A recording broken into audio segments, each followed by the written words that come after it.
마가복음 14장과 15장은 순환 사화라고 불려집니다. 패션 내러티브라고 해가지고 영화 패션 오브 크라이스트라는 영화를 기억하실 텐데요. 순환이라는 말입니다. 예수님께서 가이사랴 빌립보 도상에서 사람들이 나를 누구라 하느냐 그렇게 질문을 하고 여러 가지 답변을 들으신 후에 그때부터 비로소 자신이 고난당하고 죽임을 당할 것을 예고하기 시작하셨습니다. 오늘 본문을 보면 드디어 그 순환과 죽음의 때가 이제 눈앞에 다가왔음을 마가는 기록해 나가고 있습니다. 1절과 2절을 보십시오. 제가 읽습니다. 이틀이 지나면 유월절과 무교절이라 대제사장들과 서기관들이 예수를 흉계로 잡아 죽일 방도를 구하며 이르되 밀란이 날까 하노니 명절에는 하지 말자 하더라. 유대 종교 지도자들은 예수님의 사역 초기부터 예수님을 죽이기 위한 기회를 호시탐탐 노려왔던 사람이었습니다. 그들은 말합니다. 죽여야 되는데 명절에는 하지 말자. 유월절 명절이 눈앞에 있으니까 명절에는 하지 말자라고 합니다. 왜 그렇습니까? 밀란이 날까 봐 그들은 두려웠기 때문입니다. 군중들을 두려워했습니다. 그렇지 않습니까? 지도자들은 사람들이 모이는 것을 두려워합니다. 로마 세력에 그 빌붙어 가지고 자신의 기득권을 유지하며 살아가던 종교 지도자들은 유월절 큰 명절을 맞이하여서 사람들이 모이게 되는 것을 두려워했다는 것입니다. 예수라는 나사렛의 한 청년은 군중들의 인기를 등에 업고 있었기 때문에 그들은 함부로 예수의 몸에 손을 댈 수가 없었던 것입니다. 밀란이 날까 하노니 명절에는 하지 말자. 어떻습니까, 여러분? 그들의 그 사악한 음모와 더불어서 이 긴장감, 이 팽팽한 긴장이 느껴지십니까? 우리 주님은 지금 이 상황에서 어디에서 무엇을 하고 계십니까? 3절 말씀을 보면 지금 예수님께서는 베단이라는 곳에서 시몬이라는 사람의 집에 유하고 계십니다. 베다니는 예루살렘으로부터 약 3km 떨어진 아주 가까운 동네였습니다. 시몬이라는 사람의 집에서 아마도 제자들과 함께 예수님은 식사를 하고 계십니다. 시몬을 어떻게 소개하고 있습니까? 나병 환자라고 소개하고 있는 것으로 보아서 아마도 예수님은 나병을 앓고 있었던 이 시몬이라는 사람을 고쳐주셨던 것 같습니다. 그래서 시몬이 어느 날 예수님을 초대해 가지고 함께 식사를 하고 있었던 겁니다. 그때 갑자기 황당한 일이 눈앞에 펼쳐지게 됩니다. 무슨 일입니까? 당시 식사 관습을 따라 가지고 한 10여 명의 사람들이 비스듬히 누워 가지고 그렇지 않습니까? 누워 가지고 식사를 하고 있는데 한 이름 모를 여인이 갑자기 문을 열고 들어와서 귀한 옥합을 깨뜨려서 예수님의 머리에 그 향유를 부은 사건이 일어나 버린 겁니다. 예수님의 머리에 붓는 것은 생각보다 자세가 잘 나옵니다. 왜 그렇습니까? 의자에 곧바로 앉아가지고 계신 게 아니라 말씀드린 것처럼 이렇게 비스듬히 기대어서 식사를 하고 계셨기 때문에 여인은 누워 계신 예수님의 머리에 접근할 수가 있었던 겁니다. 자연스럽게 포즈를 취하고 계셨다라고도 말할 수 있습니다. 어쨌든 순식간에 방 안 온 가득히 향기가 배기 시작합니다. 사람들은 향기를 맡고서 이것 봐라, 이건 진짜 비싼 건데 사람들은 곧바로 알아챘습니다. 순전한 나드 향유로구나. 인도산 나드 그 풀에서 채취한 아주 고급 향료였던 것입니다. 수입이기도 하니까 얼마나 비쌌겠습니까? 그 귀한 향유를 예수님의 머리에 다 부어버린 급작스러운 사건이 일어난 것입니다. 이 상황을 대했던 사람들의 반응은 어떤 것이었습니까? 바로 분노와 책망이었습니다. 4절을 보십시오. 어떤 사람들이 화를 내어 서로 말하되, 병행구절인 마태복음 26장을 보게 되면 제자들이 분개하였다라고 말하고 있습니다. 이 모든 사람들이 여인의 행동을 보고서 분을 발하였다는 겁니다. 그들이 왜 화가 났습니까? 무엇이 그들을 화나게 만들었습니까? 그 이유는 분명히 나오고 있습니다. 이런 거죠. 4절 후반절에 보시면 어찌하여 이 향유를 허비하느냐? 이 향유를 300데나리온 이상에 팔아서 가난한 자들에게 줄 수 있었게도다. 이것이 바로 그들이 화를 내었던 이유였습니다. 이렇게 별 의미 없어 보이는 일에 자그마치 300데나리온이나 되는 향유를 허비하다니, 1데나리온이 당시 노동자의 하루 품삯이었다라고 본다면 300데나리온이니까 거의 1년 연봉에 해당되는 그 값비싼 향유를 왜 머리에 부어가지고 허비하느냐? 사람들이 화를 내었다는 것입니다. 여러분, 이 분노에 어떻습니까? 공감이 되십니까? 암만 그래도 그렇지 예수님인데 뭔들 못하겠나. 그런데 분명히 기억하십시오. 지금 이 사건은 예수님의 십자가와 부활 사건 이전에 일어난 일입니다. 그렇기 때문에 그 사람들이 보여준, 여인을 향해서 보여준 분노는 어찌 보면 정당한 것처럼 보이기도 합니다. 왜 그렇습니까? 바로 예수님 본인 자체가 가난한 자들을 너무나 소중히 여기셨기 때문입니다. 가난한 사람들에게 특별히 예수님께서는 마음을 기울이셨습니다. 더구나 이 구제라는 행위는 유대교를 정의하는 세 가지 경건의 행동들이 있는데 그것은 바로 구제와 기도와 금식이었습니다. 그래서 마태복음 6장을 보시면 예수님이 유대교를 비판할 때에 마치 도장 깨기를 하듯이 무엇을 차례로 비판하십니까? 구제를 깨고 기도를 깨고 금식을 깨는 모습을 예수님이 보여주셨던 겁니다. 너무너무 유대교에서 중요한 경건의 행위인 구제, 특별히 명절이 되면, 절기가 되면 유대인들은 가난한 사람들을 돕는 것을 일반적인 관례로 여기고 있었습니다. 그렇기 때문에 어쩌면 아마도 이 자리에서 식사하던 예수님을 포함한 사람들은 6월절 명절이 다가오는데 어떻게 가난한 사람들을 좀 도와야 되지 않겠냐? 그런 의논까지 하였을지도 모릅니다.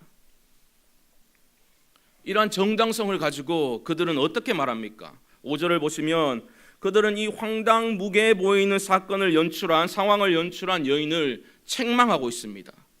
그 여자를 책망하는지라.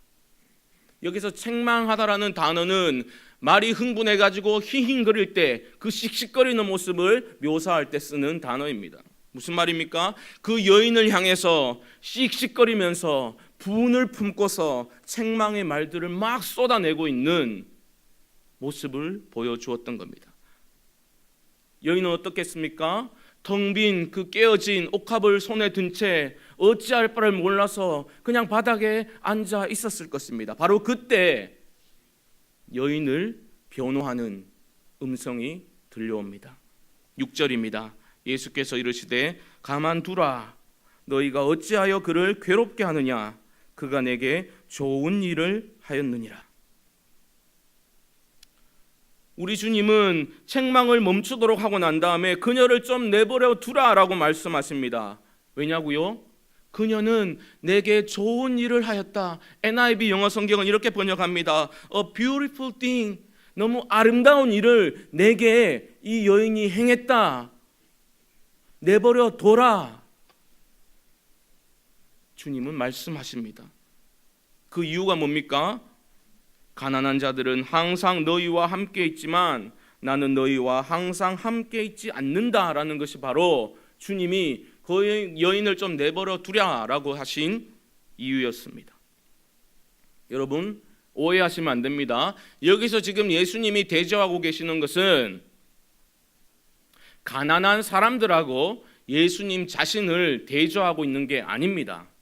가난한 사람 섬기는 게 더 필요하냐, 나를 섬기는 게 더 소중하냐, 그 대조를 하고 있는 게 아니라는 말씀입니다. 주님은 가난한 자들의 아픔을 외면하시는 분이 아니십니다. 주님은 분명히 말씀하셨지요. 이렇게 지극히 작은 자에게, 소자에게 한 것이 곧 나에게 한 것과 똑같아. 분명히 주님은 말씀하셨습니다. 누가복음에서도 뭐라고 말씀하십니까? 가난한 자들이 복이 있다라고 분명히 말씀해 주셨습니다. 그렇기 때문에 주님의 대조는 가난한 사람들과 예수님 자신과의 그 사이에 있는 것이 아니라 항상 always와 not always 그 사이에 대조가 이루어지고 있는 겁니다.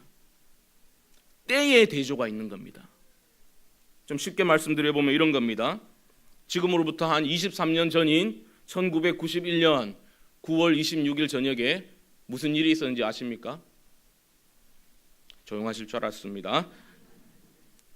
그때 모든 대구의 남성들을 흥분시킨 일이 있었습니다. 스포츠와 관계된 것인데요. 그때 삼성과 롯데의 준 플레이오프 4차전이 있던 날이었습니다. 제가 설명을 드리는 겁니다. 그 당시 저는 고3 학생이었습니다. 최선을 다해서 성실하게 신앙인답게 열심히 입시를 준비해야 마땅했지만 그렇게 하지 못했습니다. 왜냐하면 저는 삼성 라이온즈의 원년 어린이 회원이었기 때문입니다. 그 대구백화점 옥상에서 회원을 모집했는 거 기억하십니까, 여러분?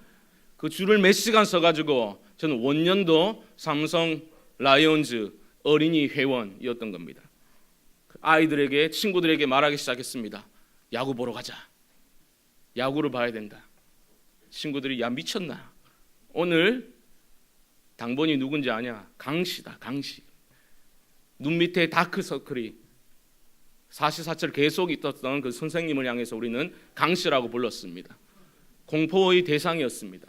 그 주임 담임인, 그 주임 선생님인 강씨가 오늘 야간 자율학습 담당자라는 겁니다. 나가면 안 된다는 거죠. 제가 말했습니다. 마음을 강하게 하라. 담대하게 하라.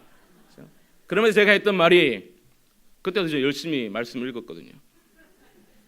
했던 말이 야간 자율학습은 항상 있는 거지만 오늘의 경기는 한 번뿐인 경기다. 가자. 동료 혹은 선동을 해가지고 담을 넘고 그 저녁에 3시간 37분에 걸친 그 혈전을 저희는 보았고 삼성은 승리를 했습니다. 물론 체벌이 있었습니다. 저는 결코 야간 자율학습을 경시하지 않았습니다. 저의 대조는 야간 자율학습과 야구 게임에 있었던 게 아니라 항상과 always와 not always에 있었던 겁니다. 이제 좀 이해가 되십니까? 뭐 더 혼란에 빠지시면 할 수 없는데요. 어쨌든 주님이 말씀하시고자 했던 요지는 분명합니다. 이 여인은 값비싼 향유를 허비한 것이 아니라 예수님 자신을 위해서 단 한 번밖에 없는 특별한 경우를 위해서 특별한 일을 이 여인이 행했다라고 주님은 분명히 말씀하고 계시는 겁니다. 주님은 이 여인을 변호해 주셨지만 사실 여러분 좀 궁금하지 않습니까? 도대체 이 여인은 어떤 심정으로, 무슨 의도로 이렇게 값비싼 향유를 예수님의 머리에 부었던 것일까요? 해석이 분분합니다. 여인은 알았을 것이다. 이 땅의 구주로 오셨고 하나님의 아들로 오신 메시아 예수 그리스도를, 그 정체를 알았기 때문에 왕의 취임식처럼 여인은 예수님의 머리에 다 알고서 기름을 부었을 것이다. 메시아 그리스도 뜻이 뭡니까, 여러분? 기름 부음을 받은 자 아닙니까? 예수님이 그리스도가 되려면 누군가가 기름을 부어야 합니다. 다 알고서 여인은 예수님이 누구신지 알고서 머리에 기름을 부었다라는 해석이 분명히 존재합니다. 하지만 저는 그 해석을 선뜻 받아들이기 힘듭니다. 왜냐하면 마가복음을 읽어보면 적어도 인간편에서 귀신은 하나님의 아들로 고백하지만 인간편에서 예수님의 참된 정체성을 고백하는 것은 예수님의 십자가 죽음 이후에야 발견된다고 믿기 때문입니다. 15장 후반부에 가면 예수님이 십자가에 달려 돌아가시는 것을 보고서 백부장이 뭐라고 말합니까? 이 사람은 진실로 하나님의 아들이었도다. 이 고백이 예수님이 누구신가에 대한 진정한 온전한 고백이었다고 저는 봅니다. 그렇기 때문에 여인이 다 알고서 기름을 부었을 것이다 라고 받아들이기가 힘들었습니다. 군림하는 왕이 아니라 죽음으로써 참 섬김이 무엇인지를 보여주신 주님, 자신의 목숨을 대속물로 주신 그 주님을 완전히 알고서 여인이 기름을 부었다라고 보기는 힘든다는 겁니다. 그 의도가 어떠했던지 간에, 예수님에 대해서 이 여인이 어느 정도 알았던지 간에 분명한 것은 예수님을 향한 이 이름 모를 여인의 전적인 사랑의 표현이 분명한 것입니다. 사실 저는 이 본문을 묵상하면서 이런 생각이 들었습니다. 우리 주님, 이 이름 모를 여인이 없었더라면 참 너무 외롭고 쓸쓸하셨겠다, 그런 생각이 들었습니다. 왜 그렇습니까? 6월절이 되면 예루살렘에는 순례객들로 넘쳐났습니다. 평소보다 몇 배나 되는 유대인들이 예루살렘으로 몰려들었습니다.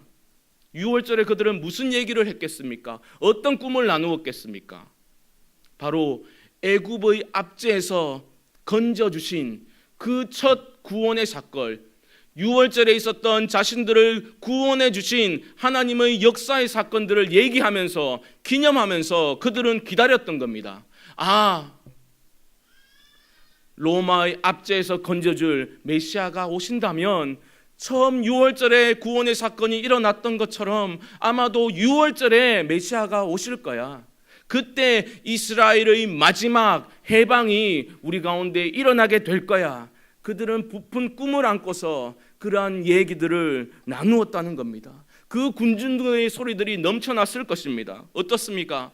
예수님이 예루살렘에 입성하실 때에 호산나 찬송하리로다, 주의 이름으로 오시는 이여, 그 군중들의 환호 소리가 아직도 귓전에 맴도는 것 같습니다. 하지만 지금은 어떻습니까? 오직 이 이름 모를 여인만이 외로이 메시아의 취임식을 하고 있다는 겁니다. 예수님의 머리에 모든 사람들의 비난과 책망을 들으면서 예수님의 머리에 향유를 붓고 있다는 것입니다. 정작 자신은 자신의 행위가 무엇을 뜻하는지도 명확히 모른 채 가장 소중한 것을 이 여인은 예수님께 지금 드리고 있는 것입니다. 어떻습니까, 여러분? 옥합을 깨뜨려서 전부를 드린 이 여인의 모습과 겹쳐서 떠오르는 다른 여인의 모습이 있지 않습니까? 기억이 안 나십니까, 여러분? 마가복음 12장을 보면 누가 등장합니까? 마지막에 보면 자신이 가지고 있었던 소유의 전부인 고작 2렙돈 뿐이었지만 자신이 가지고 있던 모든 것을 헌금함에 넣었던 한 이름 모를 과부의 모습이 여러분 떠오르지 않습니까? 주님 뭐라고 말씀하십니까? 자기가 가진, 가난한 중에도 자기가 가진 모든 것을 넣었다, 주님께서 칭찬해 주셨다는 겁니다. 마가복음 13장에 제자들을 향해서 깨어 있으라, 제자의 삶에 대해서 얘기하고 있는데 그 제자의 삶에 대해서 얘기하고 있는 13장을 감싸고 있는 두 여인이 있는 겁니다. 12장의 그 과부, 자신의 모든 것을 드렸던 그 과부의 이야기와 14장에 등장하는 자신이 가장 소중히 여기는 것을 아낌없이 예수님께 부어드렸던 또 다른 이름 모를 여인의 이야기가 제자의 삶을 감싸고 있는 겁니다. 어떻습니까, 여러분? 마가는 어쩌면 참 제자의 삶이 뭐겠느냐, 이 두 여인의 모습을 통해서 다른 것이 아니라 자신의 모든 것을 아낌없이 주님께 드리는 것이 바로 제자의 삶이다 라는 것을 우리들에게 말하고 있다는 것입니다. 여러분, 오해하시면 안 됩니다. 하나님은 여러분이 가지고 있는 어떤 소유를 필요로 하는 분이 아니십니다. 하나님은 여러분의 도움을 필요로 하는 분이 아니라는 겁니다. 하나님은 우리 능력 밖의 어떤 것들을 요구하시는 분이 아니십니다. 역설적으로 하나님께서 진정으로 우리에게 원하시는 것은 바로 우리의 전부입니다.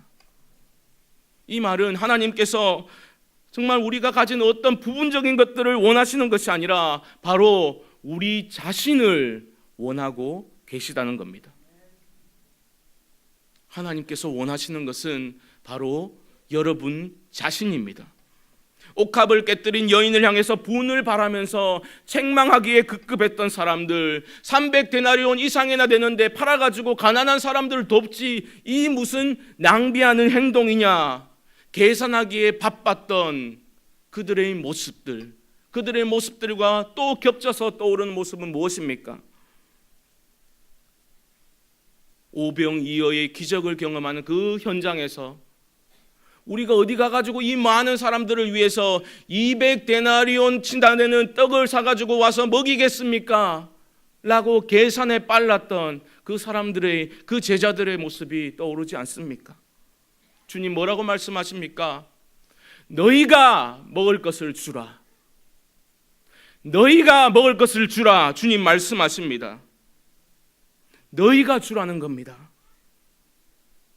여러분, 오늘 본문에 등장하는 여인을 향해서 주님은 이 여인은 자기가 할 수 있는 일을 했다. 그게 원문을 직역하면 그런 뜻입니다. 자기가 할 수 있는 것을 했다라고 말씀하십니다. 하나님은 우리 능력 밖의 어떤 것을 요구하는 분이 아니십니다. 우리가 물론 이 세상의 기근의 문제를 전부 해결할 수는 없죠. 하지만 우리가 전적으로 주님을 신뢰하고 우리가 가진 것들을, 우리가 가진 전부를 주님께 스스로 자원하는 마음으로 내어놓을 때에 기적이 일어나게 되는 것입니다. 한 아이가 물고기 2마리와 떡 5개를 아낌없이 내어놓았을 그때에 하나님께서 일하기 시작하셨던 것입니다.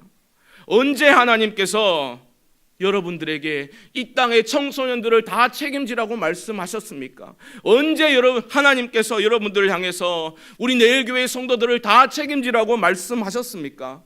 단지 여러분에게 맡겨진 단 몇 명의 아이들이라도, 몇 명의 학생들이라도 그 영혼을 주님의 마음을 품고 귀하게 여기고 그들을 섬기기 시작할 때 하나님께서 여러분을 통해서 일하신다는 것입니다. 예친 안에서 정말 서로를 귀하게 여기고 함께 웃고 함께 웃으면 함께 울면서 서로의 손을 손 맞잡고 기도하고 축복할 때에 하나님께서 기뻐하시고 그 모임을 통해서 공동체를 건강하게 세워 가시는 것입니다. 함께 기도했던 그 기도 응답의 열매들을 우리가 바라볼 그때에 하나님께서 우리들을 사용하시는 것입니다. 사랑하는 교우 여러분, 우리의 드림과 우리의 섬김에 우리 자신을 담아드릴 수 있는 멋진 인생 되시기를 주님의 이름으로 축복합니다. 우리가 신앙생활을 하나의 활동으로 간주하는 순간 우리들은 곧 죽고 맙니다. 교회가 활동만이 넘쳐날 때에 교회는 힘을 잃고 말라가기 시작합니다. 왜냐하면 신앙은 활동이 아니라 삶이기 때문입니다. 활동으로 신앙을 간주하지 마십시오. 이런저런 일들을 해야 한다. 물론 해야 하죠. 하지만 교회가 활동만이 넘쳐나게 될 때에 금세 말라 비틀어지게 되는 것입니다. 자, 이제 아낌없이 자신의 모든 것을 주님께 드렸던 여인을 향해서 주님께서는 어떤 일을 행하여 주십니까? 8절을 보시면 우리 주님께서는 여인을 변호하시면서 이렇게 말씀하십니다. 이 여인이 한 일은 낭비가 아니다. 그러면서 뭐라고 하십니까? 이 여인이 한 일은 나의 장래를, 나의 죽음을 미리 준비한 것이다 라고 말씀하십니다. 여러분, 이건 너무너무 중요한 겁니다. 단지 주님을 너무 사랑해가지고 자신의 정말 전부를 드리고 싶은 마음으로 값비싼 향유 옥합을 깨뜨렸던 여인을 향해서 주님께서는 이 여인이 한 일이 죽기 위해 이 땅에 오신, 죽기 위해서 자신의 목숨을 대속물로 내어놓기 위해서 이 땅에 온 자신의 삶을 보여주는 것이라고 이 여인의 행위를 주님께서는 해석해 주셨다는 겁니다. 주님을 향한 그 사랑하는 마음에서 나온 이 여인의 행위를 주님께서 해석해 주셨다는 겁니다. 낭비가 아니라 나의 장래를 미리 준비한 것이 바로 이 여인이 행한 행동의 의미다. 규정해 주시고 주님께서 그녀의 삶을 해석해 주셨다는 겁니다. 정치적인 메시아, 군사적인 메시아가 아니라 죽는 메시아, 이 여인이 그걸 알고 기름을 부었다라고 주님께서 해석해 주신 겁니다. 주님께서 해석해 주시면 어떻게 됩니까? 주님의 해석은 실제가 되는 겁니다. 주님의 해석은, 주님의 말씀처럼 주님의 해석은 실제가 되는 겁니다. 그렇기 때문에 죽는 메시아를 알고 이 여인은 기름을 부었다라고 해석해 주시면서 이 여인을 변호해 주셨다는 겁니다. 그러면서 말씀하십니다. 복음이 전파되는 온 천하에, 복음이 미치는 곳마다 이 여인의 행한 일 또한 기억될 것이다. 주님은 말씀해 주십니다. 왜 그렇습니까? 이 여인의 행동이 복음의 본질을 바로 드러내 주었기 때문입니다. 죽기 위해서, 우리를 구원하기 위해서 죄값을 대신 치르신, 대속물로 오신 그 주님을 이 여인이 드러내 주었기 때문에 복음이 전해지는 곳마다 이 여인의 행위도 기억될 것이다. 주님은 말씀해 주셨다는 것입니다. 사랑하는 교회 여러분, 우리가 정말 가장 소중히 여기는 우리가 가지고 있는 옥합을 깨뜨릴 때에 주님께서 우리를 찾아오시고 말씀해 주시고 우리의 삶을 해석해 주실 줄 믿습니다. 여러분, 어디로 갈지 몰라서 주저앉아 계십니까? 어찌할 바를 몰라 하고 계십니까? 주님을 더 사랑해 보십시오. 주님을 전적으로 신뢰하고 주님을 기뻐하고 주님을 사랑하고 인생의 문제들 뿐만 아니라 여러분 자신을, 여러분 전부를 주님께 드려보십시오. 그때 주님이 찾아오셔서 여러분의 인생을, 여러분의 삶을 해석해 주실 것입니다. 그때 우리 인간의 그 생각과 계획을 뛰어넘어서 하나님께서 우리 삶 가운데 일하시기 시작할 줄 믿습니다.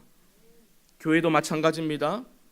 교회가 이런저런 계획을, 플랜을 짜고 시스템을 잘 구축하는 것도 물론 필요합니다. 하지만 그것이 전부가 아닙니다. 우리의 연약함으로 인해서 우리 교회 공동체가 어려움에 봉착하게 될 때에 문제 해결을 위해서 다양한 대응책을 정말 그 구상해내는 데만 골몰하는 것이 아니라 교회의 주인이 주님이십니다 고백하면서 교회의 본질에 충실할 때에 오히려 더 기도하고 오히려 더 말씀을 사모하고 말씀에 깊이 침잠에 들어갈 때에 그때 하나님께서 찾아오시고 교회의 방향성을 정해주시고 어떤 교회가 되어야 할지를 해석해 주시는 겁니다. 여러분은 언제, 여러분의 삶 가운데 언제 정말 주님만을 의지하면서 울어보셨습니까? 언제 주님을 위해서 여러분이 하실 수 있는 정말 가장 소중히 여기는 옥합을 깨뜨려 보셨습니까? 옥합을 깨뜨릴 때에 임하는 그 주님의 해석, 여러분의 삶을 해석해 주시는 주님의 음성을 들은 적이 있으십니까? 저는 미국에서 공부하면서 마지막 9년 차 때에 이런 경험을 한 적이 있습니다. 이제 논문을 얼마 남겨두지 않고서 지도교수가 바뀌고 정말 힘든 시간들을 보내고 있었습니다. 거의 하루에 지도교수하고 너무 의견이 맞지 않아가지고 거의 하루에 3시간 정도씩 자면서 엄청나게 고생을 했던 적이 있었습니다. 죽지 않아야 되기 때문에 매일매일 저는 혼자서 집 앞에 있는 공원을 1시간씩 걸었었습니다. 너무너무 힘들어가지고 걸으면서 참 주님께 말이 좋아 기도지 막 푸념을 쏟아넣었던 적이 있었습니다. 아, 주님 너무 힘들어요. 제가 목사인데 제가 뭐 잘 먹고 잘 살라고 이 먼 곳까지 온 것도 아닌데 이 막바지에 왜 이렇게 꼬이는 것 같습니까? 왜 이렇게 힘듭니까? 주님께 막 푸념을 쏟아놓았습니다. 그냥 말씀 좀 더 알고 싶어가지고 나중에 어떤 식으로든 잘 전해야 되니까 말씀 좀 더 알고 싶어가지고 와가지고 지금까지 왔는데 왜 이렇게 힘듭니까? 그때 갑자기 제게 깨달음이 왔습니다. 뜨거운 눈물이 왈칵 쏟아졌습니다. 제 인생이 서글퍼가지고 울었던 거 아닙니다. 제가 그 일이 있기 얼마 전에 요한복음 4장을 설교한 적이 있었는데 요한복음 4장에 그 수가성의 우물가의 한 여인 이야기 아시지 않습니까? 제가 일전에 한번 나눈 적이 있었는데요. 그 여인을 찾아오신 주님께서는 여인에게 뭐라고 하셨습니까? 물 좀 달라 말씀하셨습니다. 여행으로 인해서 지치고 목마르셨던 주님께서는 여인에게 물 좀 달라라고 말씀하셨어요.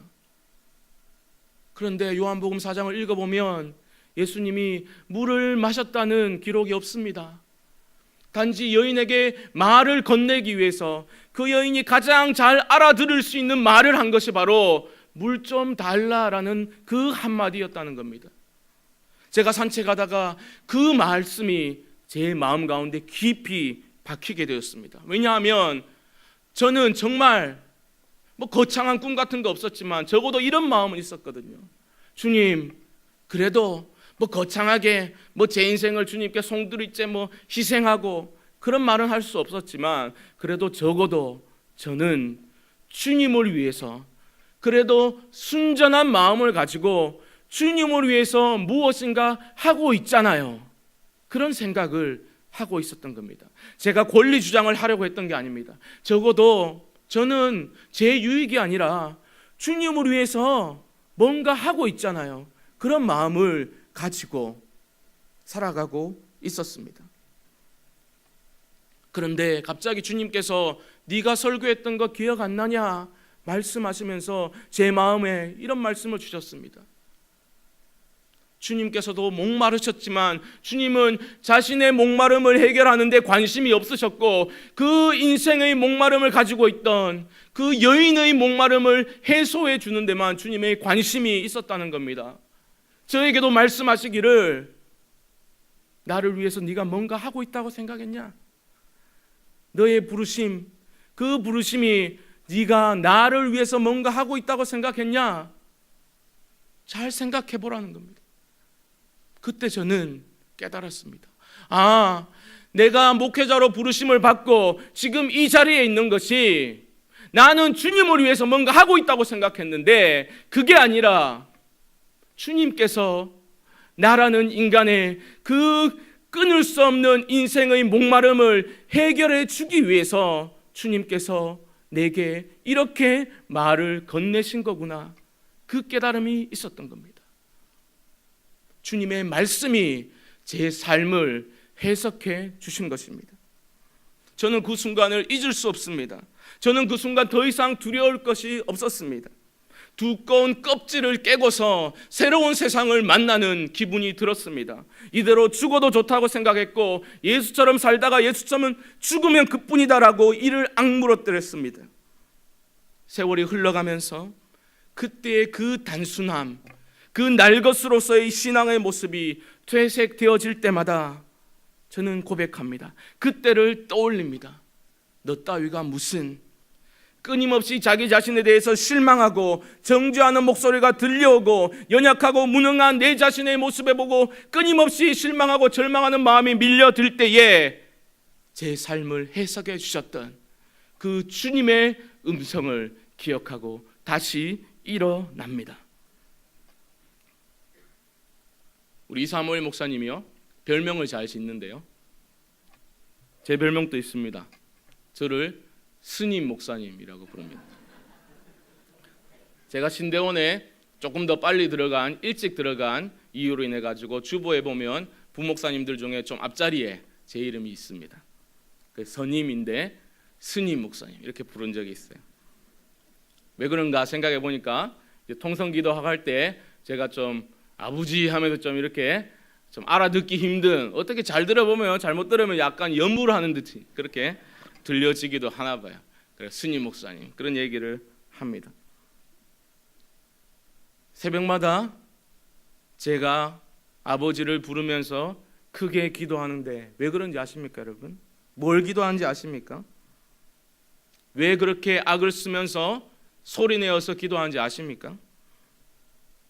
제가 부족하고 연약해서 끊임없이 쓰러지지만 자기 연민에 빠져가지고 주저앉아 있으면 안 되기 때문에 소리내어서 기도하는 겁니다. 그렇다고 다른 사람들을 바라보면서 내만 안 되는 거 아니네, 저 목사도 안 되고 저 목사도 안 되고 이 교회도 안 되고 저 교회도 안 되고 다 안 되니까 괜찮네, 비판하면서 내 자신의 의로움을 쏘으면서 확인하는 것도 하나님이 원하시는 모습이 아니기 때문에 기도합니다. 이렇게 기도합니다. 주님, 참 소망이 무엇인지 보여주셨으니 무익하고 무능한 저를 긍휼히 여기사 능력을 주소서. 매일매일 기도합니다. 제 삶 가운데 방향성을 잃고 헤매인 듯할 때에 하나님 찾아와 주셔서 그때 제 삶을 해석해 주셨던 것처럼 방향도 알려주시고, 제가 지금 주님을 위해서 뭔가 정말 드리고 싶은데 뭔지 알 수 없지만 주님께서 알려주시고 좀 해석해 주십시오. 매달려서 기도합니다. 주님을 더 사랑하고 어디로 갈지 알 수 없을 때, 막연한 미래로 인해서 두려움이 엄습할 때에 주님을 더 사랑하게 해주십시오.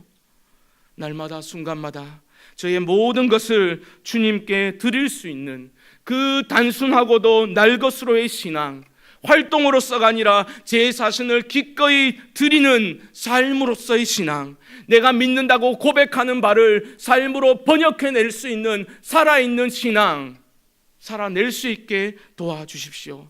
그 이유 가지고 기도를 합니다. 사랑하는 교우 여러분, 여러분들의 삶 가운데 옥합을 깨뜨리는 그 주님을 향한 전적인 헌신이 일어날 수 있기를 바랍니다. 그리하여서 우리 삶을 주님께서 해석해 주시는 놀라운 은혜의 역사들을 날마다 체험하면서 살아갈 수 있는 복된 성도님들, 복된 내일교회 되기를 주님의 이름으로 간절히 축원합니다.